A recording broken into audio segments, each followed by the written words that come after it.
Innal hamdalillah nahmaduhu wa nasta'inuhu wa nastaghfiruhu wa na'udzu billahi min shururi anfusina wa min sayyiati a'malina may yahdihillahu fala mudilla lahu wa may yudlil fala hadiya lahu. Asyhadu an la ilaha illallah wahdahu la syarika lahu wa asyhadu anna Muhammadan 'abduhu wa rasuluhu. Allahumma shalli ala Muhammad wa azwajihi wa dzurriyyatihi kama shallaita ala Ibrahim wa ala ali Ibrahim wa barik ala Muhammad wa azwajihi wa dzurriyyatihi kama barakta ala Ibrahim wa ala ali Ibrahim innaka Hamidum Majid.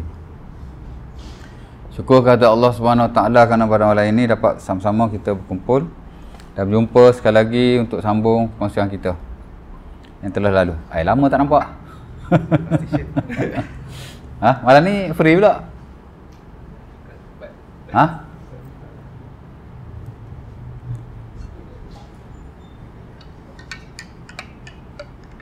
Oh, kena air ginseng. Ngantuk ni ngantuk. Bismillah.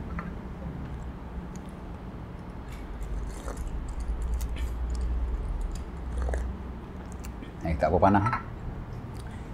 Banyak air. Dan pada sesi yang lalu kita dah menghabisi ahkamus solat.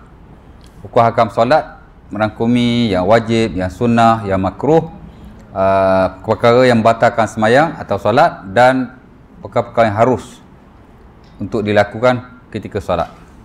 Berasaskan kepada nanas yang diriwayatkan hadis Rasulullah sallallahu alaihi wasallam dan pendapat para fuqaha.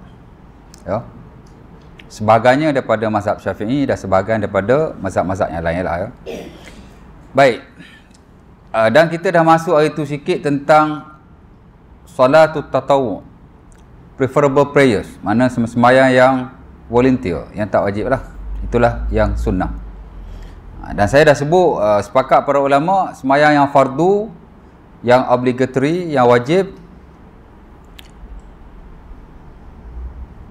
17 rakaat, merangkumi 5 waktu salat. Hak ni ulama sepakatlah, ya. Di atas beberapa hadis Nabi sallallahu alaihi wasallam. Kenapa hadis Nabi? Sebab dalam Quran Allah Taala tak sebut in detail, specifically. Cuma ada ayat-ayat am lah yang mana Allah Taala perintahkan kita semayang siang dan malam. Wa aqimis solah liduluki syamsi ila ghasaqil laili wa qur'anal fajr inna qur'anal fajri kana mashhuda. Itu ayat Allah Taala suruh semayang lah. Dan ahli-ahli tafsir merujuk kepada pentafsiran para sahabat Nabi radhiyallahu taala anhum seperti Ibn Abbas. Dia kata ayat ni hak siang tu semayang zuhur, semayang asar, semayang maghrib, hak malam tu isyak, subuh, macam itulah, ya. Jadi ada ayat-ayat yang am. Hak spesifik ni hadis Nabi lah. Dan saya dah baca hadis-hadisnya, ya. Hadis Abdullah hadis Abi Hurairah, hadis Talha bin Ubaidillah, di mana Nabi ditanya tentang Islam, ya. Nabi kata khamsu salawat fil yaumi wal lailah. 5 waktu semayang sehari semalam. Dan bila sahabat tu tanya atau A'rabi tu tanya, hal alayya ghairuha? Ada tak yang lain? Nabi jawab, la. No, tak ada. Illa an tatawwa. Ya, melainkan jika kamu sukarela. Jadi semayang tatawwu, solatut tatawwu, merujuk kepada hadis itulah, tatawwu, mana sukarela kan.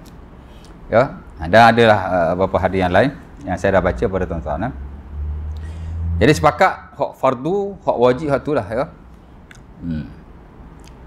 Majoriti ulama tak membezakan antara yang wajib dan fardu. Cuma dalam mazhab Abu Hanifah dia beza hak fardu dengan hak wajib. Fardu ni hak wajib sepakat dengan nas yang qat'i. Ya, no argument, tak ada pertikaian. Hak 5 waktu itulah. Kalau hak wajib pula hak bawah sikit. Masabata bidalilin zanni. Kalau hak fardu katanya masabata bidalilin qat'i. Apa yang sabit dengan dalil yang qat'i. No khilaf. Tu fardu. Hak wajib pula masabata bidalilin zanni. Hak sabit dengan dalil yang zanni, tidak qat'i. Tu dia membezakan. Ya. Witir wajib bagi mereka. Sembahyang raya wajib bagi mereka. Jadi dia membezakan antara fardu dan wajib. Majoriti tak begitu. Termasuk yang standard dalam mazhab Syafi'i, Hak fardu kita boleh kata wajib, hak wajib kita boleh kata fardu. Kerana depa hanya ada dua sembahyang saja. Satu yang wajib atau fardu, satu yang tidak wajib, yang sunnah. Kalau Abu Hanifah dia beza sikit. Fardu, wajib, sunnah. Itu je lah. Ya. Dan saya dah baca kepentingan sembahyang-sembahyang sunnah. Mendekatkan diri kepada Allah. Menampung ibadah kita yang fardu. Kalau sembahyang sunat tampung sembahyang fardu, puasa sunat tampung puasa fardu, dan begitulah ya. Baik. Dan malam ni kita nak masuk dan nota yang seterusnya. Saya nukilkan di situ rawatib lah ya. Solat rawatib dengan solat tidak rawatib. Kemudian solat sunat bersebab, solat sunat mutlak. Ya, empat itulah yang saya masukkan di situ. Pertama, solat sunat rawatib. 2 rakaat sebelum zuhur, 2 rakaat sesudah zuhur, 2 rakaat sesudah maghrib, 2 rakaat sesudah isyak, 2 rakaat sebelum subuh. Ya, typing error tu, salah type ya. 2 rakaat sebelum subuh. Itu rawatib.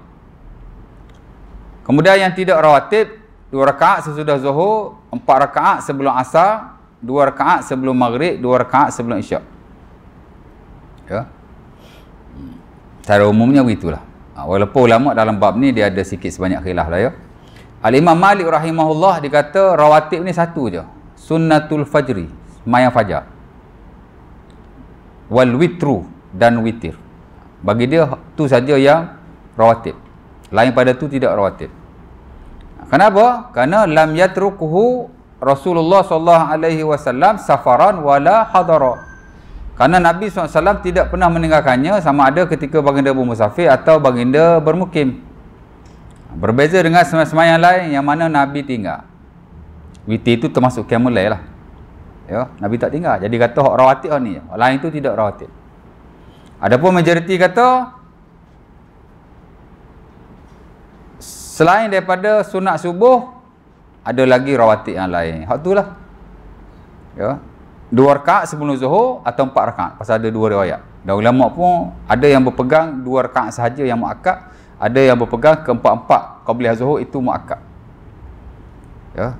Kemudian itulah selepas maghrib dan selepas isyak. 2 rakaat ya. Walaupun Nabi SAW melakukannya ketika bermukim dan tidak melakukannya ketika bermusafir, tapi sudah memadai untuk dipanggil sebagai rawatib. Sebab Nabi mukim tak tinggal kan. Rawatib juga lah tu. Dan itu pendapat majoriti. Ya. Termasuk Al-Imam Ibnu Taimiyah rahimahullah dalam bukunya Majmu' Fatawa. Ya. Dan majoriti lah, majoriti. Ulama mana-mana mazhab pun memang dia pegang hak tu lah. Lain pada tu dia tidak rawatib. Dan tidak ada bilangan-bilangan khusus. Qabliyah asar, tuan-tuan nak semayang more than 4 boleh saja. Walaupun Nabi riwayat hanya 4 saja. Ya. Rahimallahu mura'an shalla qabla al-asri arba'an. Hadis Ibnu Umar dan Sunan Abi Daud, Allah Taala merahmati orang yang semayang 4 rakaat sebelum zuhur. 4 je kan? Hak sebut. Hadis Ali bin Abi Talib dalam Sunan Tirmizi sama juga. Kana Nabi yusalli qabla al-asri arba'an yafsil bainahum nabi taslim. Alal malaikatil muqarrabin wa may yalihi minal mu'minin. Nabi semayang 4 rakaat dengan 2 salam. Dan Nabi memberi salam tu untuk malaikat muqarrabin dan orang yang berada di kanan kiri baginda sallallahu alaihi wasallam. Jadi hak riwayatnya 4 aja. Tapi kerana dia tidak rawatib, maka tidak ada haddun mahdud. Kata Al-Imam Ibnu Taimiyah rahimahullah. Kata An-Nawawi lam yuqaddar qadaran muayyana, tidak dikadarkan dengan qadar yang tertentu. Boleh saja semayang more than 4. Sekurang-kurang 2 lah. Dan same goes to qabliyah maghrib, qabliyah isyak. Walaupun dia tidak muakkad, tapi boleh saja kita semayang lebih. Adapun yang lain, rawatib itu tak boleh. Dia spesifik rakaat. Ya. Oh, saya rajin nak semayang banyak. Semayang lah, tapi niat lain lah. Ya. Tak. Ataupun niat semayang saja. Aku semayang, that's it. Allahu Akbar. Ya. Tapi rakaat dia very spesifik kerana dia rawatib. Ha? Baik. Nota saya ni saya cuma buat 1, 2, 3, 4 lah. Solat rawatib, tidak rawatib, bersebab dan mutlak ya. Itu hak paling basic lah. Sebenarnya kalau kita lihat in detail, ulama kita membahagikan sembahyang sunat ni kepada dua. Other than hak wajib tadi lah, hak fardu tadi. Hak 5 waktu tadi. Ya. Pertama ialah solatun tusannu lahal jamaah. Sembahyang yang disunatkan berjemaah. Satu lagi, solatun la tusannu lahal jamaah. Sembahyang yang tidak disunatkan berjemaah. Ini asas-asas pembahagian sembahyang sunat. Ya. Satu yang disunatkan berjemaah, yang digalakkan berjemaah, very preferable to be performed in congregation, mana kena berjemaah lah, ataupun berjemaah tu afdal. Satu lagi yang tidak disunatkan berjemaah. Tidak disunatkan berjemaah maksudnya tak perlu berjemaah. Tapi kalau once a while nak berjemaah, okey. Sementara kalau ada tujuan-tujuan tertentu, nak ajar orang, boleh aja. Ya tak? Ya. Kita nak ajar anak murid kita bab dia asah. Kita sembahyang berjemaah dengan mereka, okey. Mazhab Syafi'i, of course dalam bab ni dia very flexible. Dia kata okey aja, boleh. Ada sikit ulama-ulama yang lain. Kerana sembahyang yang sunnah ni dia tak rigid sangat. Tak disunatkan berjemaah tapi tidak haram. Once a while boleh dilakukan. Sementara kalau ada tujuan-tujuan tertentu. Sama ada yang berwaktu atau tidak berwaktu. Tidak berwaktu, no doubt lah. Memang boleh. Kerana Nabi sembahyang mutlak bersama sahabatnya secara berjemaah. Nabi sembahyang dengan Anas bin Malik di rumah beliau. Sembahyang yang mutlak lah. Semata-mata sembahyang. Bukan sembahyang yang spesifik. Salaitu ana wa yatimun khalfan Nabi fi baitina wa Ummu Sulaim khalfana. Ya. Anas bin Malik sebut dalam Sahih Bukhari, aku dengan seorang anak yatim sembahyang belakang Nabi di rumah kami. Dan Ummu Sulaim mak dia belakang kami. Apa yang depa sembahyang? Tak tahu sembahyang apa-apa, ataupun tak ada apa? Depa bukan sembahyang sunat tertentu, tapi sunat-sunat yang tak disebut. Mana mutlak lah tu. Ada seorang sahabat lagi, Utbah bin Malik pun sama. Dia panggil Nabi mari sembahyang rumah dia. Ya. Kemudian dia ikut sembahyang belakang Rasulullah SAW. Dia ni imam kepada kaumnya. Kemudian bila meningkat usia dia buta. Dia panggil lah Nabi SAW datang ke rumah. Kerana dia nak suruh Nabi sembahyang di rumah dia, dan dia nak jadikan tempat tu tempat sembahyang dia dengan kaumnya. Kerana bila hujan, dengan sebab mata dia tak nampak, dia tak boleh nak pergi ke masjid. Masjid tempat dia lah. Bukan Masjid Nabawi, masjid tempat dia. Ya. Jadi dia panggil Nabi, Nabi datang dengan Abu Bakar. Sebab dia nak jadikan tempat tu tempat dia nak sembahyang lah. Ya. Jadi sebelum Nabi sembahyang, Nabi tanya, aina tuhibbu an usalli fi baitik? Mu nak sembahyang mana ni? Mana mu suka aku sembahyang? Ya, Nabi tanya dia juga. Kemudian dia tunjuk kat Nabi di situ dan di sini. Fa asyartu ila nahiyatin minal bait. Aku pun tunjuk satu tempat. Fakabbaran Nabi, faqumna wasafna wa shalla rak'atain summa sallam. Jadi Nabi sembahyang, aku pun sembahyang di belakang Nabi dengan Abu Bakar sekali dan satu saf. Nabi sembahyang 2 rakaat bersama kami lah. Kemudian Nabi bagi salam. Sembahyang apa tu? Sembahyang sunat mutlak. Semata-mata sembahyang. Sunat mutlak ni maksudnya semata-mata sembahyang. No specific prayers. Bukan sembahyang yang spesifik. Tak. Jadi di atas beberapa hadis yang diriwayatkan, sembahyang yang macam ni boleh saja kalau nak buat berjemaah. Hak mutlak ni, hak tak mutlak pun dikiaskan, sama juga. Ya. Termasuk yang berwaktu ni, bersebab ni. Sembahyang duha sunat seorang. Tak disunatkan berjemaah. Tapi kalau nak buat berjemaah once a while boleh. Di atas nas yang sama, ulama kias. Ya. Sembahyang hajat, sembahyang taubat, apa-apa sembahyang lah yang tak wajib, yang tidak berwaktu boleh saja. Ya. Asal dia tak sunat berjemaah, tapi once a while. Of course lah kalau ada tujuan-tujuan tertentu. Ya, it is allowable, boleh lah. Ya. Nampak. Bismillah. Kalau tak bolehnya memang kita buat berjemaah terus menerus. Asal sembahyang ba'diyah qabliyah terus menerus berjemaah, itu tak boleh ha. Ya tak? Asal sembahyang duha all the way sunnah, tak boleh kan. Nama pun tak disunahkan berjemaah. Sembahyang hajat terus menerus berjemaah. Asal hajat je berjemaah. Asal hajat je berjemaah. Asal berjemaah je hajat.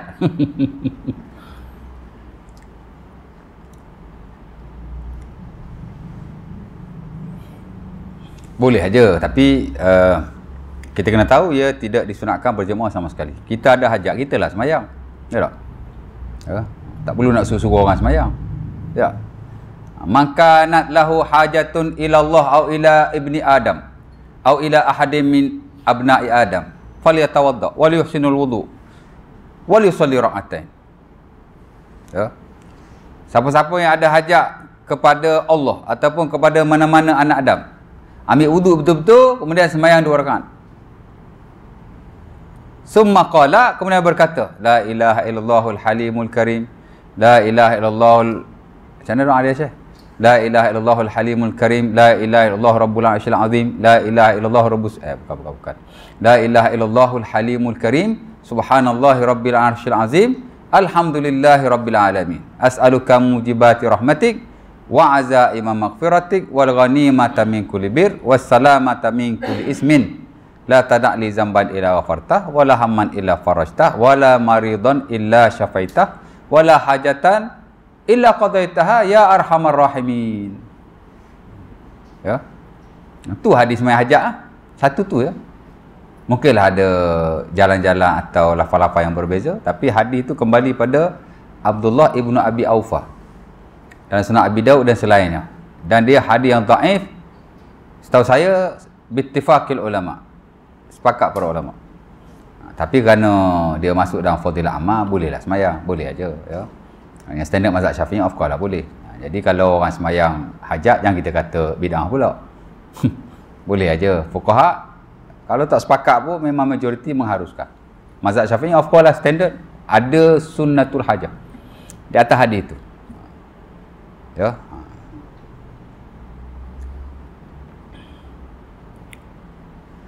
Oh, bagi saya tak ada sembahyang hajat. Okey juga pasal hadis itu tidak sahih. Tidak. Mana ada saat yang paling getih dalam kehidupan Rasulullah SAW para sahabatnya. Ya. Ketika peperangan, indal ghazu, in the time of battles. Tapi ada riwayat Nabi sembahyang hajat. Mana ada waktu yang paling getih melainkan peperangan? Betul tak? Benda yang paling susah sekali apa dalam hidup kita? Perang lah. Nabi tak pernah sembahyang hajat. Ya. Menunjukkan tidak ada lah. Walau bagaimanapun kerana ada hadis itu, walaupun dia tidak sahih, ulama masuk dalam sunat-sunat yang harus untuk dilakukan, maka walaupun kita tak setuju, kita kena respect lah, kita meraihkan. Jadi siapa yang nak sembahyang, go for it. Dan saya personally pun saya buat juga seorang-seorang lah kan, sekali-sekala buat juga. Di samping kita sembahyang lain, sembahyang hajat pun saya ada melakukan. Batu zikir tu saya ingat. Kalau saya tak buat, saya tak ingat zikir tu. Ya. Tapi tak ada lah saya ajak tuan-tuan mari sembahyang dengan saya, tak ada lah. Saya sembahyang seorang kat rumah malam-malam sambil qiyamul lail ke, pagi-pagi sebelum subuh ke, ataupun ketika nak tidur ke. Tapi saya sembahyang once a while, sekali-sekala. Ya. Dan personally saya rasa ada kemustajabannya, ada kemustajabannya. Saya lah rasa begitu. Tak tahulah dengan sebab sembahyang tu ke ataupun saya tak tahulah kan. Jadi kalau nak buat silakan. Ya. Kalau tak nak buat apa terpulang. Bismillah. Dia macam sembahyang tasbih lah. Sembahyang tasbih pun sama juga. Kalau ikut hadis tu ulama tak sepakat. Sebagian kata sahih, sebagian kata dhaif. Ya. Dan kalau kita lihat dalam mazhab Syafi'i, Nawawi dia tak terima konsep sembahyang tasbih.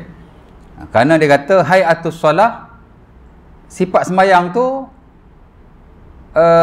tukhalif kaifiatus solah al-ma'hudah. Tak sama dengan kaifiat sembahyang yang diamalkan. Ya tak? Lepas baca Quran kena zikir. Lepas tasbih rukuk kena zikir. Lepas tasbih sujud pun kena zikir. Hatta pada tempat-tempat yang rukun pendek pun zikir juga. I'tidal, duduk antara dua sujud, duduk istirahat pun kena zikir juga. Dia kata sifat sembahyang tu macam tak perkena lah. Di samping dia tidak berpegang hadis itu hadis yang sahih. Tapi sebagian ulama yang lain tak tahulah majoriti atau tidak, dia menerimanya. Al-Imam Ibnu Salah, dalam bab ilmu hadis ni, Ibnu Salah ni kira king lah. King. Raja jugalah. Antara big scholars. Dia menerima hadis main tasbih. Dan dia kata, siapa yang kata hadis main tasbih ni dhaif, dia kata orang tu akhta, salah. Kata dia lah, ya. Itu Ibnu Salah. Jadi dalam bab ni open lah, ya. Siapa nak buat, buat. Tak nak buat, sudah. Baik. Jadi pertama tadi, balik yang tadi, disunatkan berjemaah. Apa yang disunatkan berjemaah? 3 prayers. 3 semayang. Pertama ialah semayang Al-Aidain, 2 hari raya. Ini afdalus salawati allati lam tusannu lahal jamaah. Seafdal semayang yang ini adalah afdalus salawat allati tusannu lahal jamaah. Inilah seafdal semayang yang disunatkan berjemaah. Semayang 2 hari raya. Kata Al-Yamani rahimahullah, sahibul bayan, ulama besar mazhab Syafi'i lah. Ya, buku dia Al-Bayan, walaupun dia menjurus kepada mazhab Syafi'i, tapi ia adalah buku yang bercirikan ensiklopedia, lebih awal daripada Nawawi, lebih awal daripada Al-Baghawi dan ulama-ulama yang lain. Ya, hatta kalau kita tengok Al-Majmu' Nawawi, ada mirip-mirip daripada buku beliau. Seolah Nawawi ni ada ceduk juga daripada beliau. Al-Yamani, sahibul bayan. Mazhab Syafi'i ni kadang-kadang ulama tu dikenali dengan bukunya. Bila ulama ni karang kan, dia tak sebut nama ulama tu. Dia kata sahibul bayan, penulis atau tuan punya kitab bayan. Yang mana lah tu? Abul Khair Yahya bin Abul Husain Yahya bin Abil Khair Al-Yamani, terkenal dengan nama sahibul bayan. Ulama ni kadang-kadang dia tak panggil nama, dia panggil kitab. Ya. Mazhab Syafi'i kalau sebut sahibul bayan, dia lah Al-Yamani. Saya yang sebut Al-Yamani tu. Kalau ulama Syafi'i dia kata sahibul bayan, sahibul bayan. Kalau sahibu Al-Ifsah, itu Abu Ali At-Tabari, one of big scholars juga dalam mazhab Syafi'i. Sahibul Ifsah. Ya. Kalau sahibu apa lagi ya? Kalau sahibu Syamil, itu Ibnu Sabbagh. Macam Nawawi sebut dalam Al-Majmu' kan. Wa qala sahibu Syamil wa amma san'u ahli al-mayyit at-ta'am wa jam'un nasi alaihi fa bid'atun makruha. Ya. Adapun jika makanan itu dibuat oleh keluarga si mati dan mengumpulkan manusia di atasnya, maka ia adalah bid'ah yang dibenci. Dalam bab makan-makan kematian lah. Sebut kundi arwah marah pula kan, makan-makan kematian. Istilah baru lah. Ya.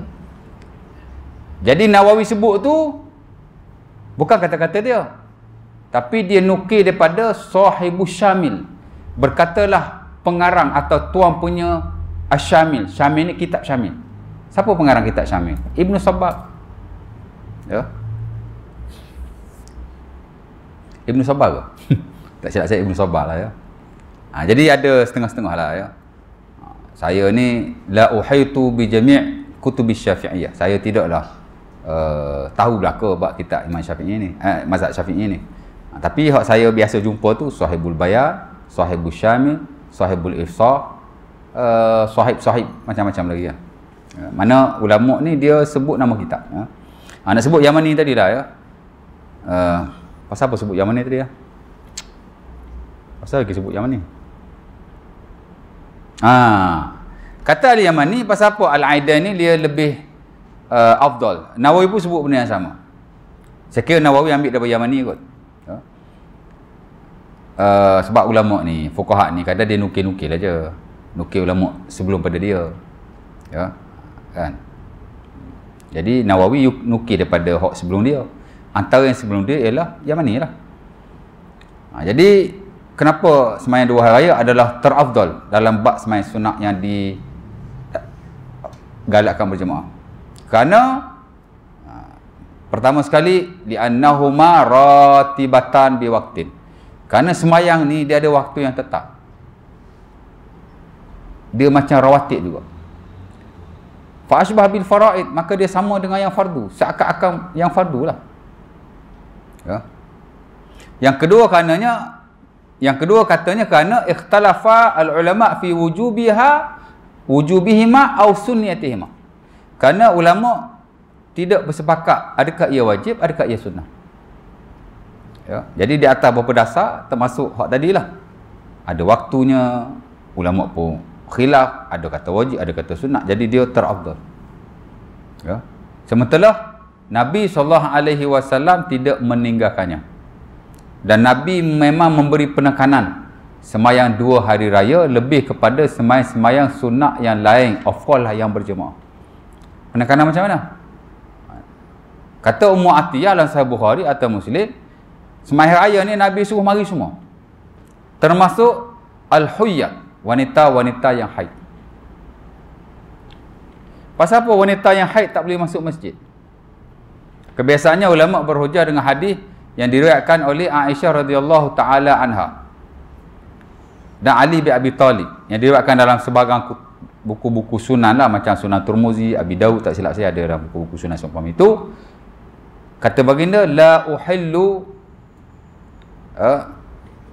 al-masjid, macam mana hadis tu?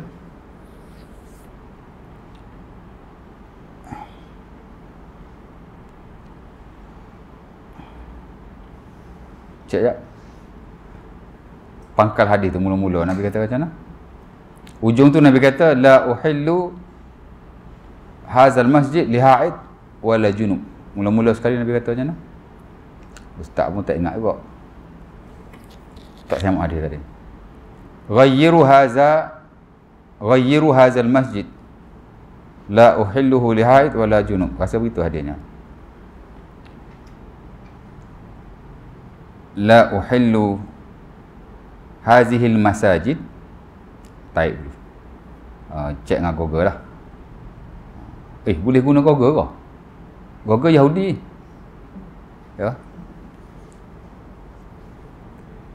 US tuan-tuan, antara sumbangan cukai terbesar Google lah.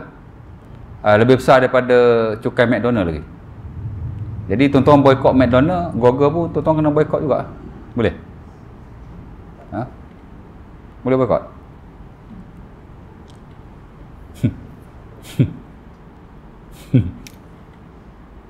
Saya boykot pun tak, makan pun tak.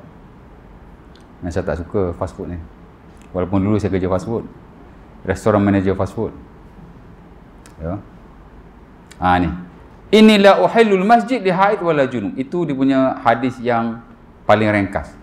Tapi ada lagi lafaz-lafaz yang agak panjang. Ala kulli hal, maksud hadis itu ialah aku tidak halalkan masjid untuk orang yang haid dan orang yang junub.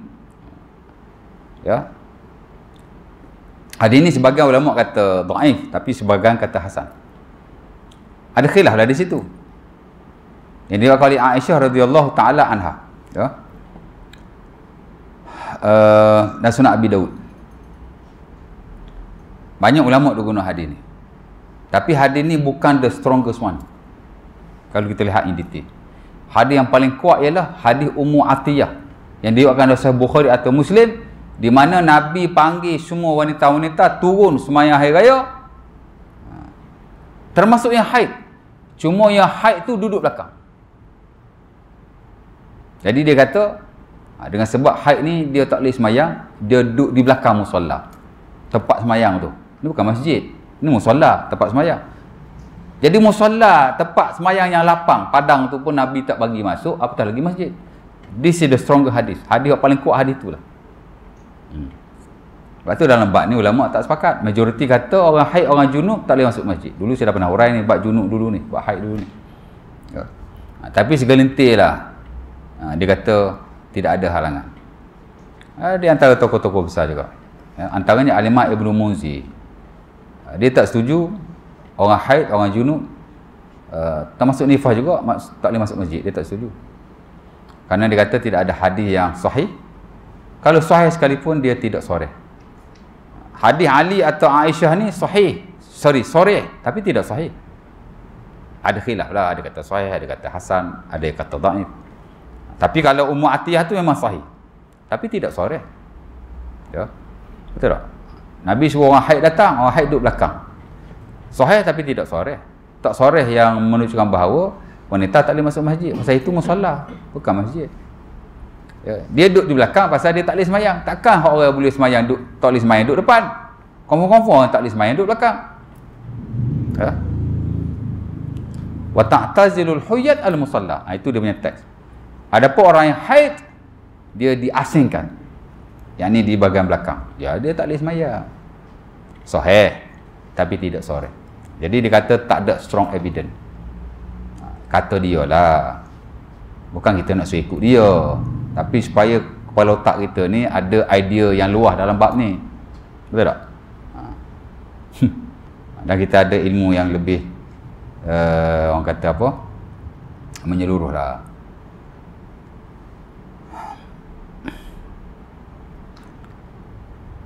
Hadis yang saya nak baca mula-mula tadi, wajjihu hazihil buyut anil masjid fa inni la uhillul masjid la haid wa la junub. Jauhkan rumah-rumah ini daripada masjid. Aku tak suka, aku tidak menghalalkan masjid ini untuk orang haid dan junub. Cerita dia begitulah. Jadi banyak sebab yang ikan bau sembahyang raya ni dia kena jadi yang terafdal. Sebab-sebab yang saya sebut itulah. Ya. Dia ada waktu-waktu tertentu, bahkan every year Nabi tidak pernah meninggalkannya. Malah Nabi memberi penekanan supaya semua orang hadir, termasuk yang haid. Cuma haid duduk di belakang atau di ujung, diasingkan. Dan of course lah ulama berbeza tentang kewajipan dan kesunahan. Jadi dia top sembahyang sunat yang digalakkan berjemaah. After that marilah khusuf. Khusuf ni gerhana matahari. After that khusuf. Khusuf ni gerhana bulan. Ya.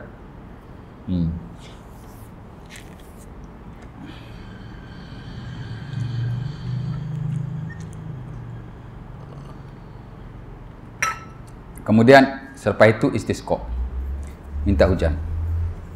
Kenapa gerhana lebih afdal daripada minta hujan? Kerana gerhana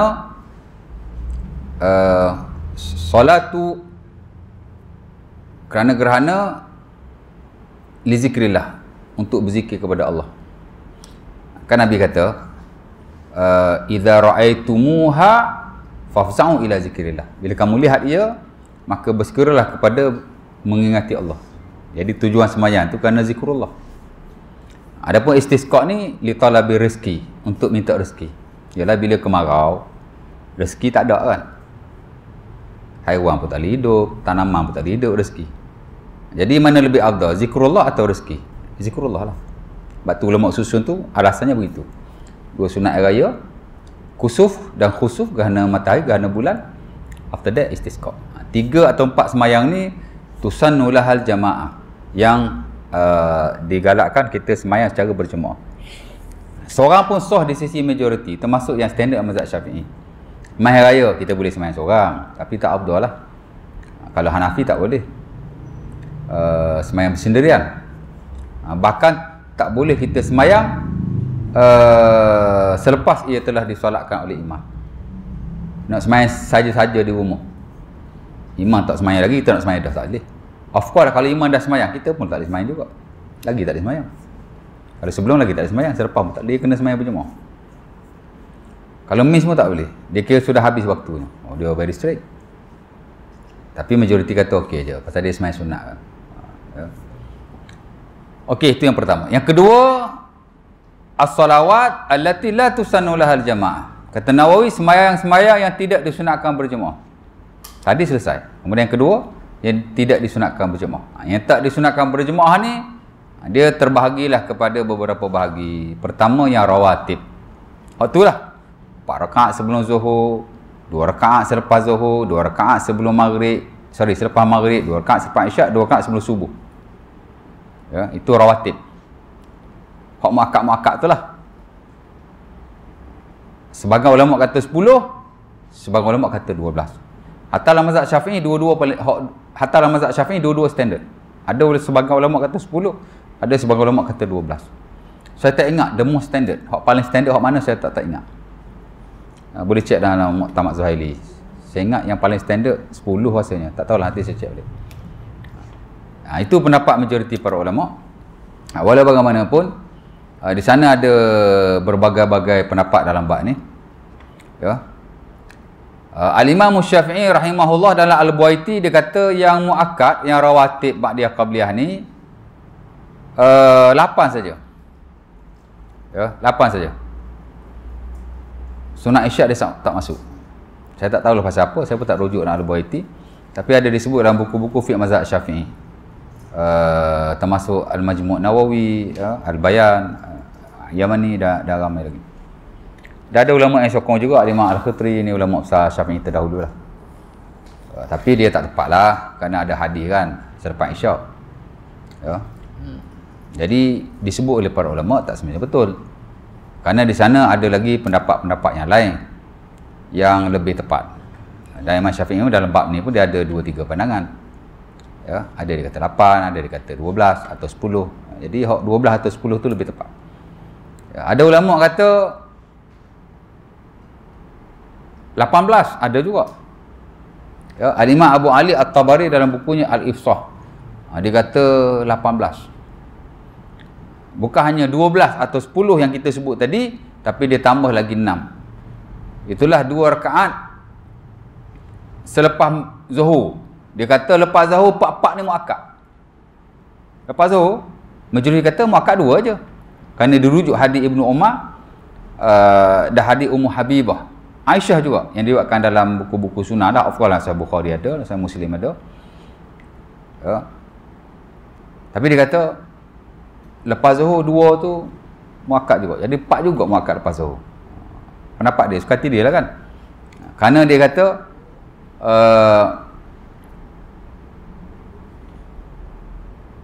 hadis Ummu Habibah tu dan Aisyah juga yang diriwayatkan dalam buku Sunan, man hafaza, tu hadis Ummu Habibah. Kalau hadis Aisyah, man sabara ala ithnatai asyarata rak'atan banallahu lahu baitan fil jannah.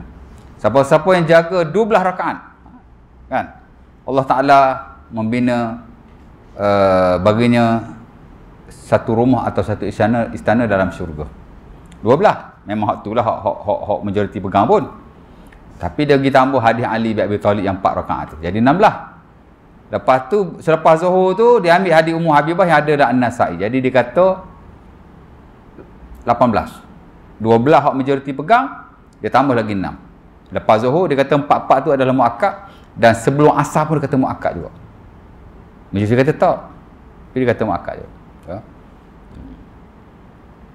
Dan bagi saya muakkad tak muakkad ni lebih kepada teoretikal saja, ya. Maksudnya nak bagi nampak hak mana hak betul-betul afdal lah, ya. Tapi dari sudut semayang kita buat saja, ya. Macam kata Imam Ghazali dalam Ihya, dia kata isu muakkad tak muakkad ni lewat setelah ilmu disusun. Dan ulama ada perspektif yang tidak sama. Ada sebahagian dan ia majoriti, dia melihat apa yang dirutinkan oleh Nabi, madawama wa wazaba alaihi Rasulullah. Nabi rutin, hak itulah jadi muakkad. Hak Nabi tak rutin, tak muakkad, walaupun ada fadilat yang besar. Tapi ada segelintir ulama, walaupun ia tidak dirutinkan oleh Nabi, tapi dia melihat dari sudut fadilat yang ada, dia ambil juga. Dia tak majoriti lah, tapi dia berpendapat begitu. Mujtahid kan, itu bezanya mujtahid dan tidak mujtahid, ya. Kalau dia taklid aja, dia bukan mujtahid. Mujtahid mesti ada pendapat dia sendiri, betul tak? Bismillah.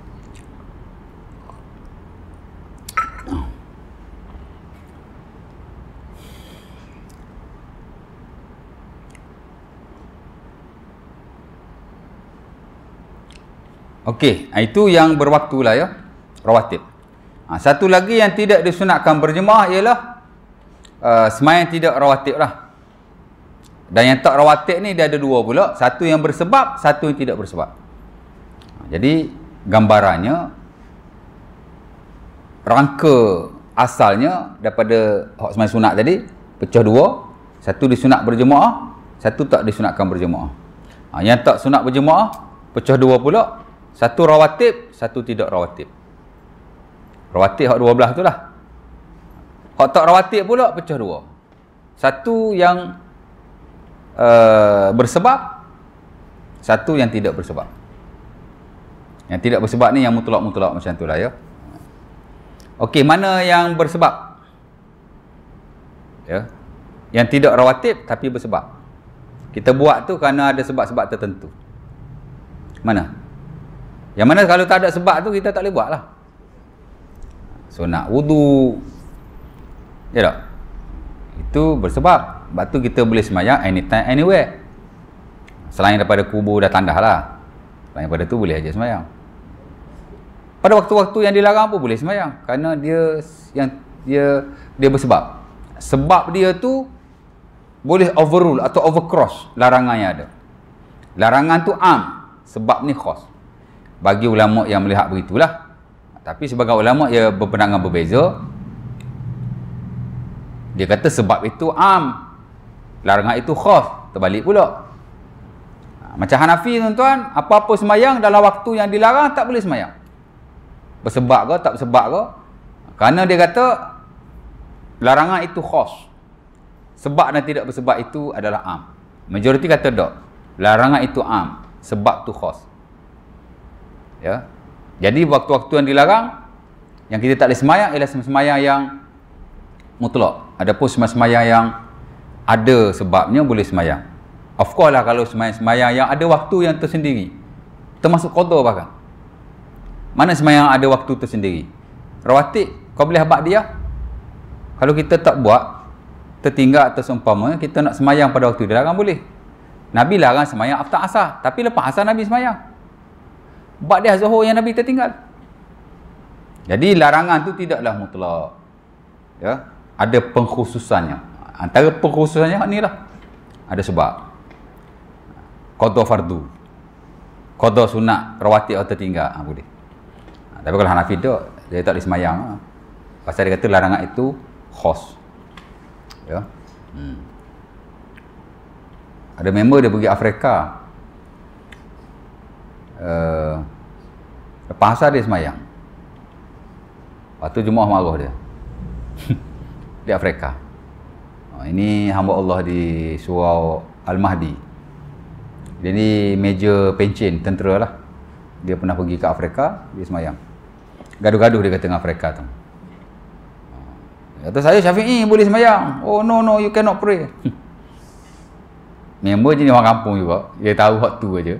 Dia tak bagi kawan tu sembahyang. Jadi bersebab sunat wudu ya. Masa wudu itu kita dah baca hadis tu, hadis Uthman bin Affan. Dah hadis Bilal bin Abi Rabah, sunat wudu kan. Sunat apa nama tahiyatul masjid ya. Ada Abi Qatadah Al-Ansari yang diriwayatkan Rasul Muslim, idza dakhala ahadukumul masjid fala yajlis hatta yarka' aw yusalli rak'atain. Bila seorang tu masuk masjid, maka jangan dia duduk melainkan dia sembahyang 2 rakaat. Rakaat 2 rakaat ya. Sunat wudu ni tuan-tuan, majoriti kata right away after tuan-tuan wudu tuan-tuan sembahyang. Kalau tuan-tuan tangguh lebih lama tak sunat lagi. Tu majoriti kata begitu. Tapi segelintir kata as long as kita belum sembahyang, boleh saja kita sembahyang sunat wudu walaupun lapang masa yang lama. Itu pendapat Al-Imam At-Tabari rahimahullah dalam buku Usul Fiqh beliau. Saya pernah baca sunat wudu, dia kata boleh saja. Jadi ada pendapat yang kata sunat wudu boleh saja walaupun dah lama kita wudu, sebab kita belum sembahyang. Kita ambil wudu pukul 11, lepas tu buat kerja kungkang pukul 12 kita nak sembahyang niat sunat wudu, dia kata boleh. Kalau majoriti tak boleh dah. Kering air tubuh habis about 5 to 10 minutes after kita wudu right away sunat begitu ya.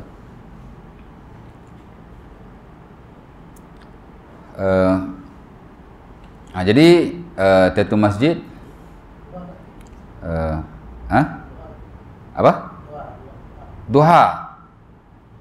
Duha dia bukan bersebab. Duha dia berwaktu, dia ada waktu dia. Ni yang tak berwaktu tapi bersebab ya. Tadi rawatib, kemudian tak rawatib. Tak rawatib ni bersebab, tidak bersebab. Duha ni dia masuk yang berwaktu, dia ada waktu dia. Itulah waktu duha sampai tengah hari. Duha ni dia mutlak ke? Duha bukan mutlak. Dia duha Duha dia bukan bersebab.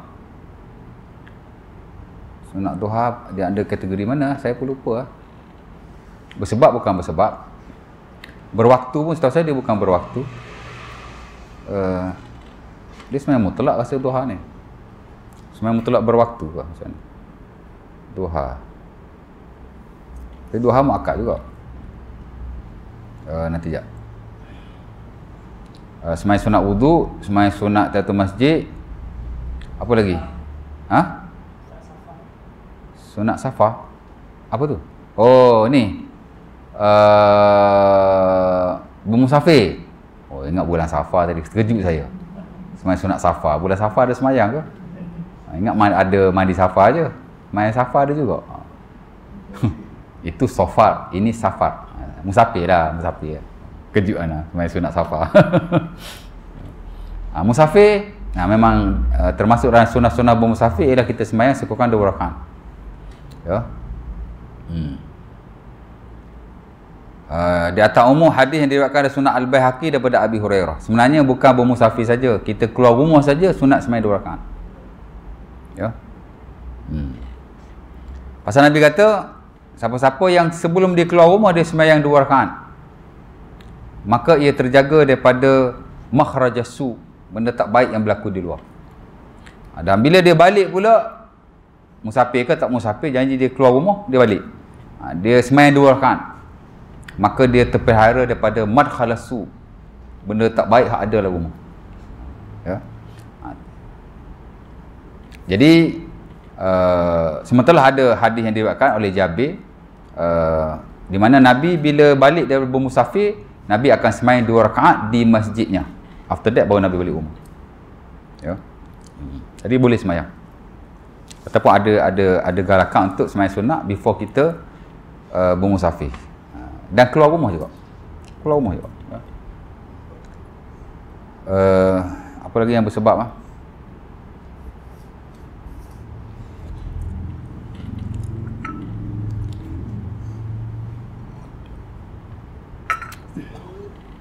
Ya. Istikharah. Istikharah mutlak. Duha mutlak lah. Ya mutlak ni tuan-tuan, dia ada 2 jenis. Pertama, mutlak yang semata-mata mutlak. Aku sembahyang, Allahu Akbar. Ya. Lagi satu mutlak, dia ada waktunya. Ada waktu dia. Dia muakkad. Mana ada waktu yang spesifik. Seperti qiyamul lail. Sembahyang malam ni dia mutlak. Tapi hanya boleh dilakukan pada malam hari lah. Bila kita miss pada malam hari, kita boleh saja qada di siang hari. Boleh. Ya. Karena Nabi idza fatathu as-salatu minal laili liwaj'in aw ghairihi shalla minan nahar sintai asyara rak'atan.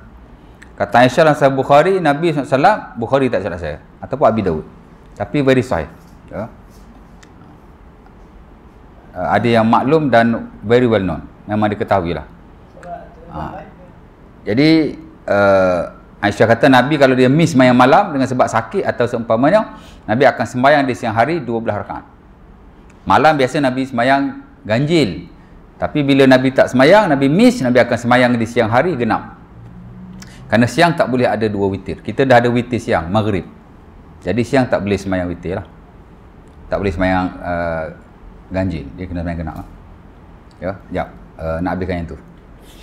Duha pun sama, dia mutlak. Tapi dia ada waktunya.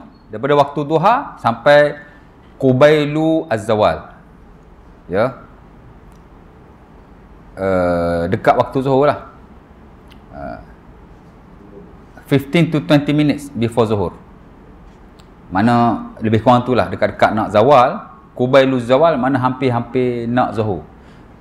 Tak boleh sembahyang duha lagi lah. Dan sebaik-baik duha ni dia rubu'un nahar, 1/3 of the macam mana? 1/4 siang. Seafdal-afdal duha 1/4 siang. Maksudnya dekat-dekat nak tengah hari lah. Ya, salatun nahar, Nabi kata apa? Hadis Zaid bin Arqam, Sahih Bukhari atau Muslim, salatul awabin hina tarmudul fisal. Kerana Zaid bin Arqam dia pergi ke Quba, dia tengok orang sembahyang duha awal. Maka dia kata, kenapa kamu tak sembahyang lewat? Nabi kata Salatul awabin hina tarmudul fisal. Bila kamu sembahyang lewat, dia jadi sembahyang awabin. Sembahyang orang-orang yang kembali kepada Allah. Jadi sebab tu ya. Lewat tu lebih digalakkan lah. Apa tadi? Nak tanya apa je? Jenazah ghaib. Kenapa? Waktu jenazah ghaib. Alah, saya tanya soalan pening-pening ni. Okey, sembahyang jenazah kita boleh sembahyang pada bila-bila masa. Walaupun pada waktu yang dilarang. Ada khilaf lah abad ni, tapi majoriti kata boleh saja sembahyang pada waktu-waktu yang dilarang. Jenazah. Tak kira ghaib, tak kira hadir, sama saja. Ya. Cuma kalau pengkebumian, majoriti ulama memakruhkan pada malam hari, melainkan jika tidak ada waktu yang lain ataupun tak boleh ditangguhkan, maka boleh malam. Malam ni asal dia makruh, dan sahabat tak suka ke bumi malam. Ada hadisnya, ya. Pasal apa tak boleh malam? Pasal Nabi larang buka lampu di kubur. Nahan Nabi an ittikhazi siraj fi al-maqabir. Maqal. Hadis apa tu? Saya lupa. Nabi larang pasang lampu di kubur. Oh, kubur ni Nabi very strict tau. Pasang lampu pun tak boleh. Nanti orang pergi i'tikaf kat situ, pergi minta dengan kubur lah. Betul. Ya. Ada orang yang buat ke? Sebab itu kalau kita lihat, memang pendapat sebagai ulama memakruhkan kubur dipasang lampu. Ya. Habis tu kubur sekarang pasang lampu je. Ada keperluan okey lah. Tapi kalau tak ada keperluan sesaja pasang lampu, memang ada larangan dalam hadis. Dan ulama memang berpendapat makruh menyalakan lampu di kuburan. Ya. Ini kalau kita lihat perbahasan ulama klasik lah. Nak cerita depa berhistory bab kubur tu, lampu pun tak dipasang. Pasal kubur ni tempat syirik ya. Syirik bermula di kuburan. Oh, marah, ada orang marah cakap kubur syirik. Okey. Jadi tak kira ghaib, tak kira hadir, boleh saja sembahyang jenazah. Sebab larangan dia am.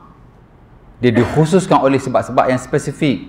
Macam tadilah, sunat wuduk boleh sembahyang waktu dilarang. Qada fardu boleh sembahyang, qada sunat boleh sembahyang, jenazah pun boleh sembahyang. Sebab ada sebab kita nak sembahyang tu. Dia sebab-sebab yang sebegini dia overrule larangan yang ada. Jadi larangan tu am, yang ni dia boleh saja.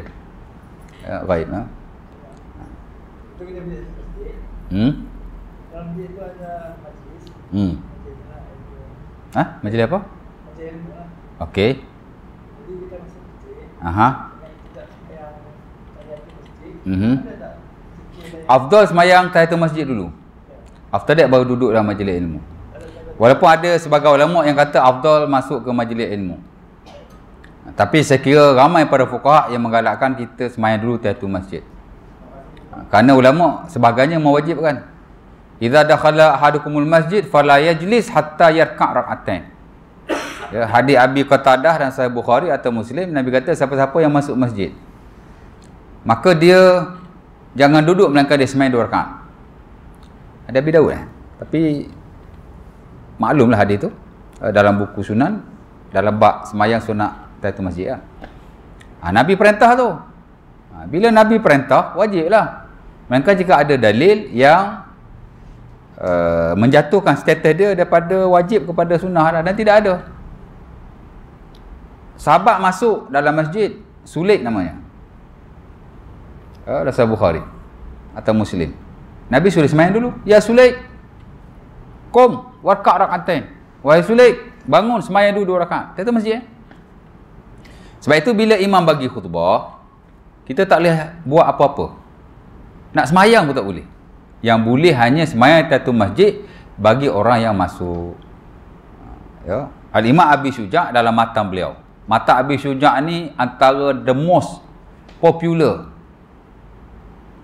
matan dalam mazhab Syafi'i. Saya hafal dulu teks matan Abi Syuja' ni tuan. 7-8 tahun lepas lah masa sebab master. Saya memang suka pada mata Abi Syuja' ni dan saya hafal. Tapi tak semua lah matan yang ada tu ratus-ratus juga, 100 lebih kot. Saya hafal sampai jinayat, ibadat, munakahat, muamalat jinayat. Lepas tu ujung bab qada semua saya tak hafal. Tapi ibadat memang hafal mulut tuan. Daripada awal. Al-miyahul lati yajuzu biha tathhir arba'umiyah.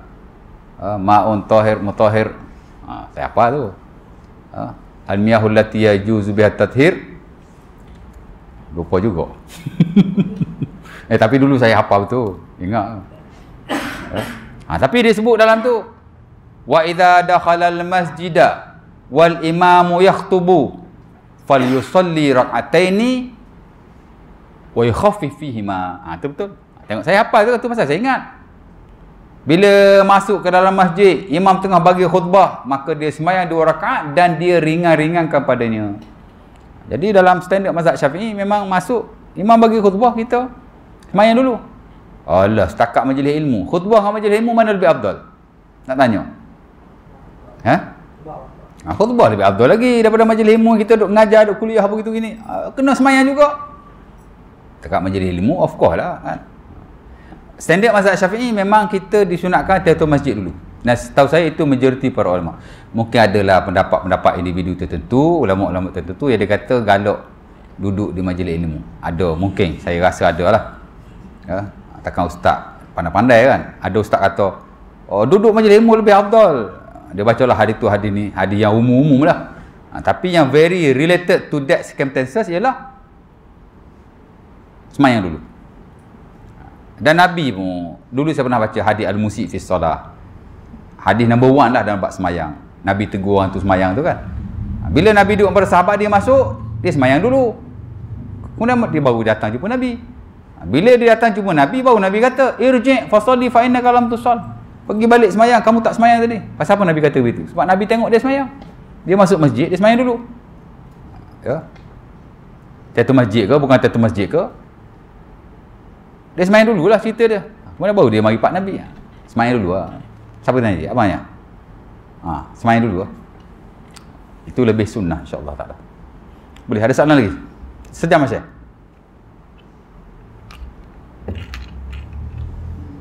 3 minit ke nak sejam? Cukup tu. Ada nak tanya apa-apa lagi tak? Jadi sembahyang sunat ni habislah. Sunat rawatib, tidak rawatib bersebab sunat wuduk tahiyatul masjid, masuk keluar rumah. Saya dah baca tadi hadis Al-Baihaqi daripada Abu Hurairah sebelum musafir, solat sebelum dibunuh. Ada juga hadis Abi Hurairah yang diriwayatkan oleh Sunan Abi Daud. Kemudian next nanti saya masuk solat istisqa, solat hari raya dan solat gerhana. Ya. Solat sunat mutlak. Nampak ni? Duha. Dah ada kat nota tu. Alamak. Nota sendiri pun tak ingat ke? Lepas tu claim apa mata habis ujak lah apalah. Repek ustaz ni. Duha mutlak. Qiyamul lail mutlak, witir mutlak, taubat mutlak, hajat mutlak, syukur mutlak. Ya. Jap.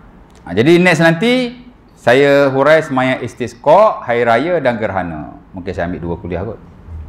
Ya. Kerana 3 sembahyang ni dia very special lah. Dia ada dia punya specific occasion dan specific kaifiyat. Ya tak? Berbeza dengan sembahyang-sembahyang lain yang mana dia sembahyang macam sembahyang biasa. Tapi istisqa ada tata caranya. Solat hari raya ada tata caranya. Gerhana lebih-lebih lagi lah. 2 qiyam dalam 1 rakaat. Betul tak? Jadi saya akan explain more next kuliah nanti. Apa je Haji tanya apa tadi? Haji kena bagi hadiah malam ni. Banyak tanya soalan ni. Isyraq atau syuruk? Kenapa?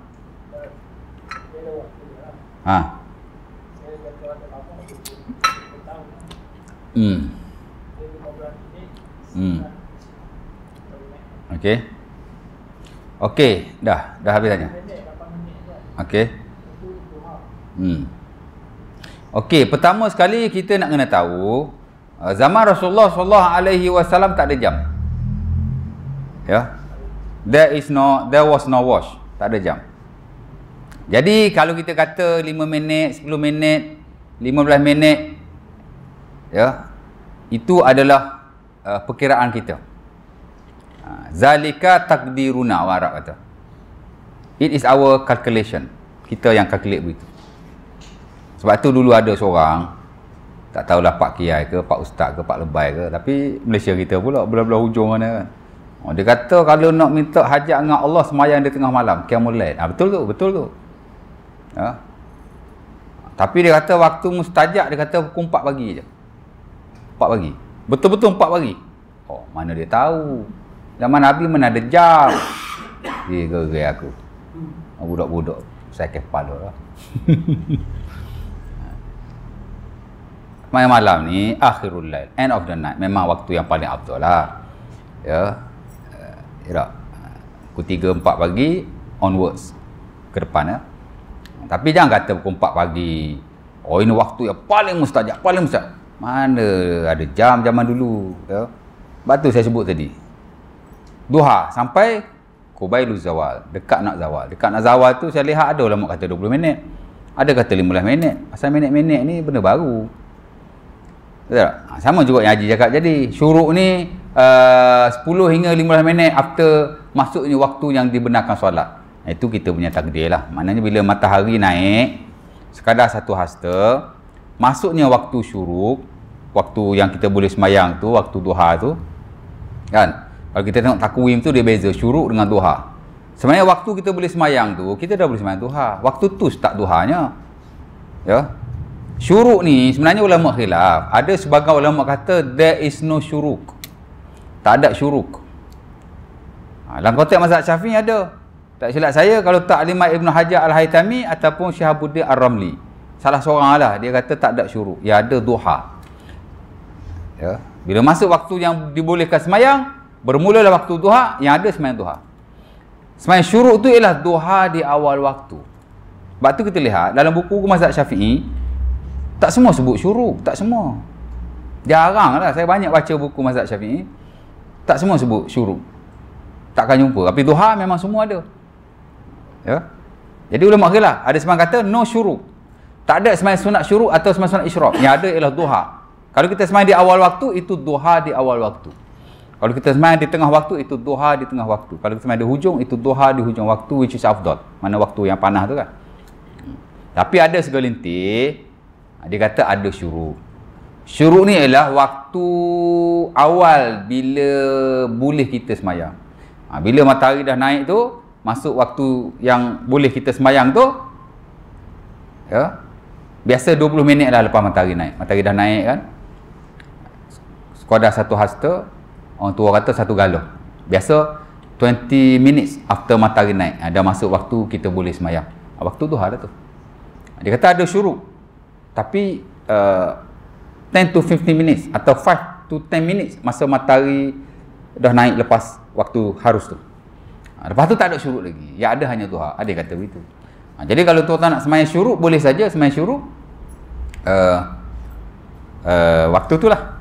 Kalau nak semayang. Ataupun tuan-tuan boleh niat duha terus. Kerana syuruk sebenarnya hadis dia satu je. Itulah hadis Abu Zar yang diriwayatkan oleh Sunan Tirmizi, di mana Nabi kata,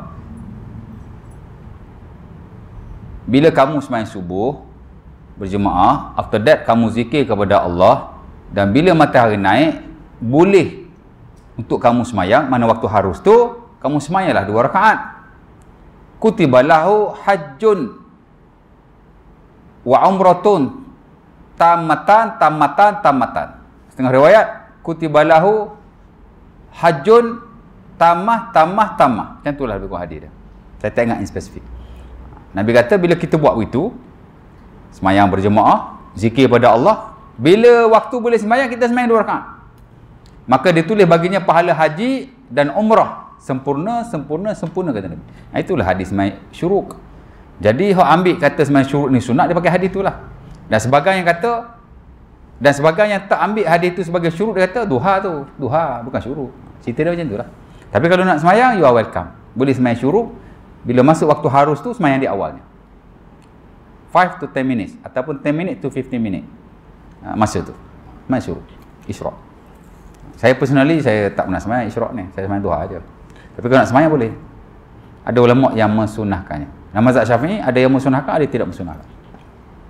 Boleh. Sembahyang sunat ni dia agak fleksibel. Ulama tak rigid. Ya. Dan sebahagiannya memang very clear. Sahih, sore. Isyraq ni yang jadi khilaf tu pasal tidak sore. Ya. Bukan Nabi sebut sembahyang isyraq. Cuma Nabi kata, yang Nabi sebut ialah kalau naik matahari tu dah boleh sembahyang, kamu sembahyang 2 rakaat. Dia kata isyraq tu. Kan? Boleh sembahyang tu sembahyang. Isyraq tu, syuruk tu. Sebab kata dah itu duha. Tapi duha di awal waktu. Ya. Cerita dia macam tu.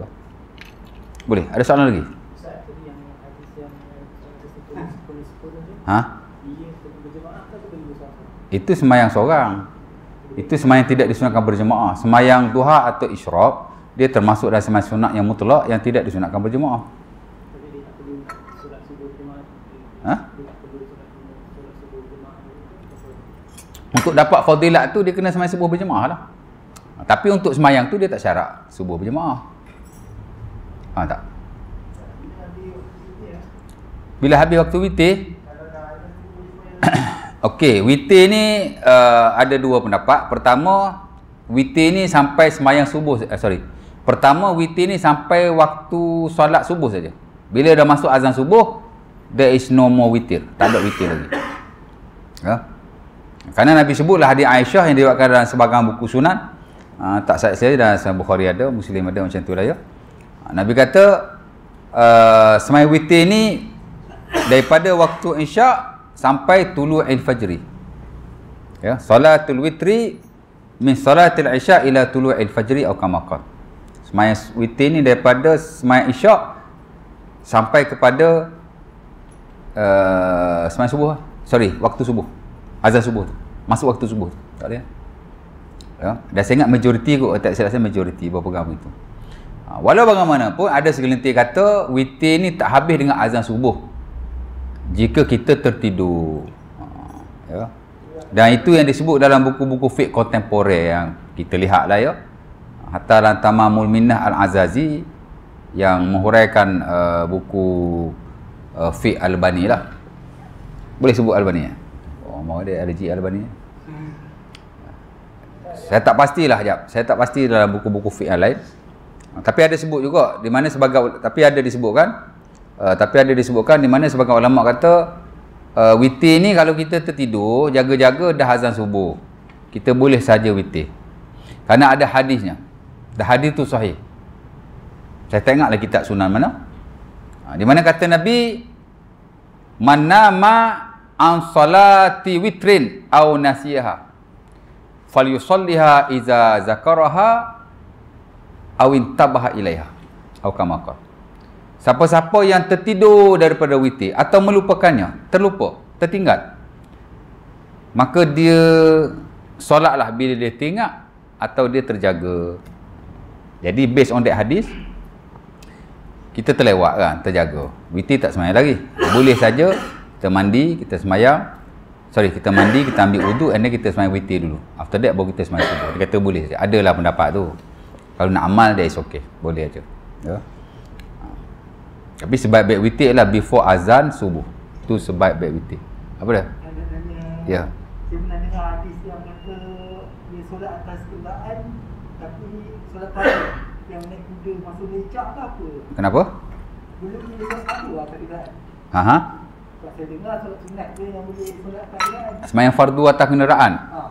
Yang saya dengar. Okey, asas-asas sembahyang fardu dia mesti sembahyang yang sempurna sifatnya. Qiyamnya, rokoknya dan sujudnya. Dan kita tak boleh sembahyang atas kenderaan melainkan dengan keuzuran atau darurat. Boleh sembahyang tapi saja-saja tak boleh. Berbeza dengan sembahyang sunat. Sembahyang sunat kita boleh saja sembahyang di atas kenderaan. Walaupun tidak menghadap ke arah kiblat. Walaupun kita tak rokok dan sujud seperti biasa. Cukup sekadar menundukkan kepala saja. Sujud mesti lebih rendah daripada rokok. Ada hadis. Saya dah pernah hurai dulu rasanya, ada sentuh dulu. Ya. Sama ada musafir yang jauh atau musafir yang dekat. Asal naik kenderaan saja boleh sembahyang. Sembahyang sunat. Adapun sembahyang fardu, asas-asas sembahyang fardu dia mesti sempurna. Tak boleh tak menghadap kiblat, tak boleh rokok dan sujud secara tunduk main-main begitu, tak boleh. Kalau kita boleh sembahyang atas kenderaan, betul-betul boleh hadap kiblat, boleh rokok, boleh sujud macam biasa, that is okay. Tapi ada ke kenderaan kita boleh semayang begitu? Agak jarang lah ya. Nampak? Apatah kapal terbang, kalau ada tempat solat, ada sebarang kapal terbang, ada tempat solat kan, tapi tak semualah. Boleh aja tuan-tuan semayang atas kapal terbang. Kalau boleh qiyam, rokok, sujud macam biasa, ada kiblat macam biasa, tapi kena cek lah kiblat ke arah mana-mana. Kalau naik kapal terbang ni ada kiblat tertentu, ada laman web dia kan, cek. Boleh. Isu dia kalau semayang atas kursi, semayang atas kursi, atas kenderaan, ada isu lah, khilaf lah. Ada ulama kata tak boleh, kerana semayang fardu asal-asal mesti sempurna sifatnya, melainkan darurat saja. Naik kapal terbang tak darurat. Jadi dia kata kena semayang bila turun nanti. Kalau dah melepasi waktu, jamak takdim. Jamak takhir. Itu pendapat Ibn Utsaimin. Dia tak benar semayang atas kapal terbang kalau tidak melepasi dua waktu yang berkesinambungan. Kalau jarak dekat kan, kita sama ada jamak takdim atau jamak takhir. Jangan semayang atas kenderaan. Tapi sebagai ulama membenarkan, macam Syekh Saleh Munajjid, dia kata boleh. Masa waktu saja, boleh saja kita semayang. Kalau kita lihat fatwa Jordan, sebaik-baiknya kita jamak. Tapi kalau nak semayang terus di atas kenderaan, harus kapal terbang. Ini isu dia kalau semayang atas kursi. Kalau semayang tu ada tempat yang khas, memang kita boleh qiyam, boleh rokok, boleh sujud, no issue. Ya? Jadi tak boleh lah. Mesti semayang atas tanah. Kata Ibn Umar, dalam Sahih Bukhari, kana Nabi yusalli haitsu tawajjahat rahilatuhu fa idza arada al-fardhah nazala fasajada 'ala al-ard. Nabi ni kalau semayang, dia semayang saja atas kenderaannya ke mana sahaja kenderaan dia pergi. Tak ada kiblat, tak. Rokok sujud, Nabi tunduk saja. Sujud lebih berat, lebih bawah daripada rokok. Tapi kata beliau, bila Nabi nak semayang fardu, Nabi akan turun dan sujud di atas bumi. Mana semayang fardu ni dia very straight. Kecuali kalau darurat. Darurat kan, boleh lah. Macam tadilah Ibn Utsaimin kata, kalau sekadar jarak yang dekat kita boleh jamak, kita kena jamak. Kalau jarak yang jauh tak boleh nak jamak. Boleh saja kita sembahyang di atas kapal terbang atau kenderaan itu sekadar yang kita mampu. Kalau ada tempat khas, wajib sembahyang tempat khas. Kalau tak ada, sembahyang saja atas kursi. Tapi dia mensyaratkan begitu. Ya. Untuk jarak dekat kan, jamak. Atau jarak dekat, jarak jauh tak apa. Cerita gitulah. Darurat tak apalah. Ya. Macam tadi, jarak jauh, darurat lah tu. Tak? Nak semayang sempurna tak ada tempat khas. Nak jamak pula jauh. Kira darurat tu. Jadi boleh saja semayang atas kursi bila masuk waktunya. Kalau kapal terbang lah. Kalau atas kuda lah. Kan? Ada lagi orang semayang atas kuda. Tak tahu lah kan. Cerita dia begitu lah. Saya selalu semayang atas kereta. Sambil bawa kereta semayang. Oh, best lah. Tak pernah semayang atas kereta. Biasa saya semayang sunat subuh atas kereta. Pasal kita keluar rumah sebelum subuh. Kita sampai surau, nak pergi kuliah subuh tu, depa biasa dah semayang subuh atau dah dekat nak semayang, tak dan saya nak sunat subuh di surau. Saya memang kalau kau kuliah subuh atas kereta je. Allahu Akbar. Okey je.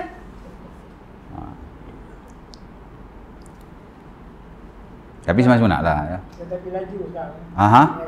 Saya belum pernah naik lagi. Seronok tak? Seronok tak? Dia ada surau. Ha? Ada surau. Okey. Jadi kiblat tak boleh tahu. Kiblat tak tahu? Kiblat tak perlu kita yakin 100% ke arah mana. Ya. Cukup dengan zon saja. Kalau ada orang yang khabir, mana dia tahu atau kita rasa dia tahu kiblat, kita tanyalah dia. Ada pekerja dia, ada pegawai dia, kita tanya. Kalau tak ada, kita tentukan sendiri lah. Agak-agak kita belah mana semayang. Allahu Akbar. Boleh? Handphone boleh juga. Tak apalah. Pasal kiblat ni memang dia syarat sah semayang. Tapi dia tak wajib secara qat'i, cukup dengan zanni. Maksudnya kita tak perlu 100%. Cukup kita menentukan kiblat. dengan kaedah-kaedah yang kita rasa inilah caranya. Tapi bila habis sembahyang, alamak salah kiblat, atau wajib ulang. Ada khilaf lah. Mazhab Syafi'i, Imam Syafi'i fatwa lama dia kata tak wajib ulang. Fatwa baru dia kata wajib ulang kalau tersalah kiblat. Jadi tuan-tuan mazhab Syafi'i kena ulang balik lah.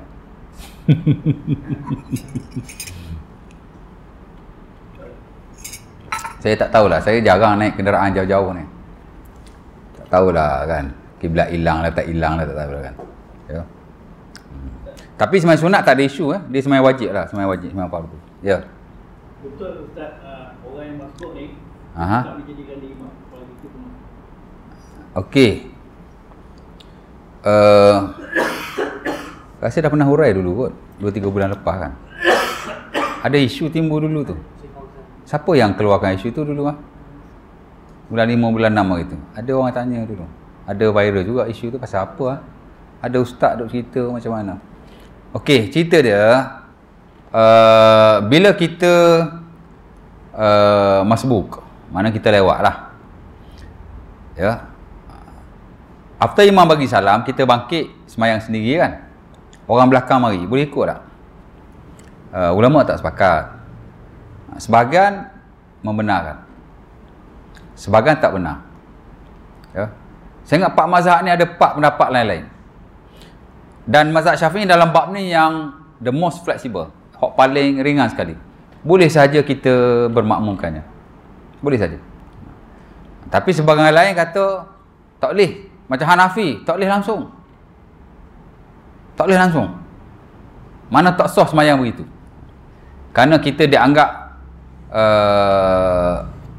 berimamkan orang yang menjadi makmum kepada imam yang lain. Macam terdouble, tertriple kat situ. Imam Malik pula dia beza kan. Kalau masbuk tadi, masbuk yang 1 rakaat pun tak ada. Dia sapa-sapa, imam duduk sujud yang terakhir. Rakaat terakhir. Dia tak dapat walau 1 rakaat pun dengan imam. Hak ni dia kata boleh kita ikut belakang dia. Kalau kita tahulah, mana kita tahu. Kita masuk-masuk tengok dia semayang, macam mana kita nak tahu? Tapi kalau kita tahu, boleh kita ikut dia. Tapi kalau dia makmum dengan imam tadi, sempat sekurang-kurang 1 rakaat, tak boleh. Hanafi dia ketat, langsung tak boleh. Malik dia longgar sikit. Kalau dia kurang daripada 1 rakaat, boleh.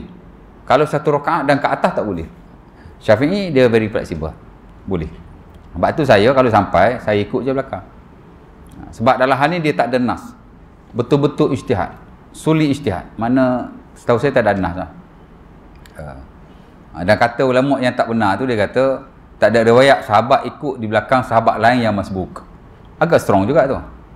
Tapi ijtihad kan. Masing-masing ada pendapat masing-masing. Tapi saya personally memang saya akan ikut orang yang semayang di belakang. Saya tak semayang seorang lah.